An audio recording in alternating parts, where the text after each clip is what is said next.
আমার সামনে যারা উপস্থিত আছেন অধিকাংশই তালিবে ইলম। এজন্য আমাদের সকলের ফায়দা হয় এই উদ্দেশ্যে কয়েকটা কথা। প্রথমে আমি একটা কোরআনে কারীম থেকে একটা আয়াত তেলাওয়াত করেছি। আল্লাহ তাআলা সেই আয়াতের মধ্যে বলেন, ফালাউলা নাফারা মিন কুল্লি ফিরকাতিন মিনহুম তাইফাতুন লিয়াতাফাক্কাহু ফিদ-দীন ওয়ালিয়ুনযিরু কওমাহুম ইযা রাজাউ ইলাইহিম লাআল্লাহুম ইয়াহযারুন। প্রত্যেকটা গোত্র থেকে, প্রত্যেকটা জাতি থেকে, প্রত্যেকটা এলাকা থেকে এমন কিছু দল,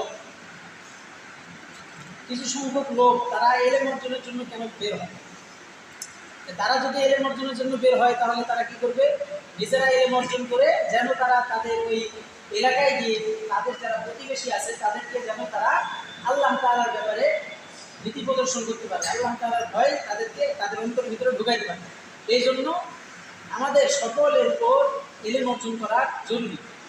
আর পাশাপাশি আমরা সকলে জানি যে রাসূলুল্লাহ সাল্লাল্লাহু আলাইহি ওয়াসাল্লাম হাদিস শরীফের মধ্যে বলেন, তলাবুল ইলমি ফারিদাতুন আলা কুল্লি মুসলিম। প্রত্যেকটা মুসলমানের উপর ইলমে দ্বীন, দ্বীনের ইলম, ইসলামী শিক্ষা অর্জন করা ফরজ। আর জায়গার মধ্যে এই ইলমের ফজিলত সম্পর্কে রাসূলুল্লাহ সাল্লাল্লাহু আলাইহি ওয়াসাল্লাম বলেন যে কোন ব্যক্তিকে ইলম দেওয়া, যে রাসূলুল্লাহ সাল্লাল্লাহু আলাইহি ওয়াসাল্লাম হাদিস শরীফের মধ্যে বলেন, মাইয়ুরিদিল্লাহু বিহি খায়রান ইউফাক্কিহু ফিদ-দীন।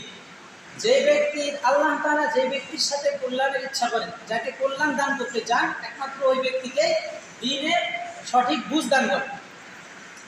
আরেক জায়গায় রাসূল আকরাম সাল্লাল্লাহু আলাইহি ওয়াসাল্লাম হাদিস শরীফের মধ্যে বলেন যে মান সালাকা তরিকান ইয়ালতামিসু ফীহি ইলমা সাহহালাল্লাহু লাহু তরিকান ইলাল জান্নাহ।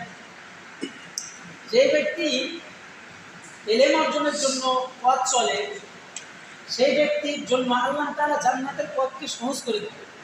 এই জন্য সম্মানিত উপস্থিতি, আমরা যারা আছি, আমরা তালেবে ইলম, আমাদের জন্য, আমরা তো এগুলো ওয়াজ আমরা সকলেই জানি, এই জন্য ইলম এমনভাবে অর্জন করা যাতে আল্লাহ তাআলা দোয়া করতে থাকে আল্লাহ তাআলার কাছে যেন আল্লাহ তাআলা আমাদেরকে ইলমে নাফিআ দান করে, যে ইলমে আমি নিজে উপকৃত হতে পারবো এবং মানুষও আমার দ্বারা উপকৃত হবে।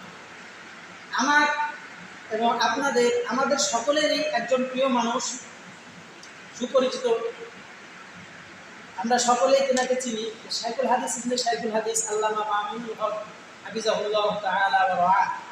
তিনাকে কোনো এক সেমিনারে প্রশ্ন করা হয়েছে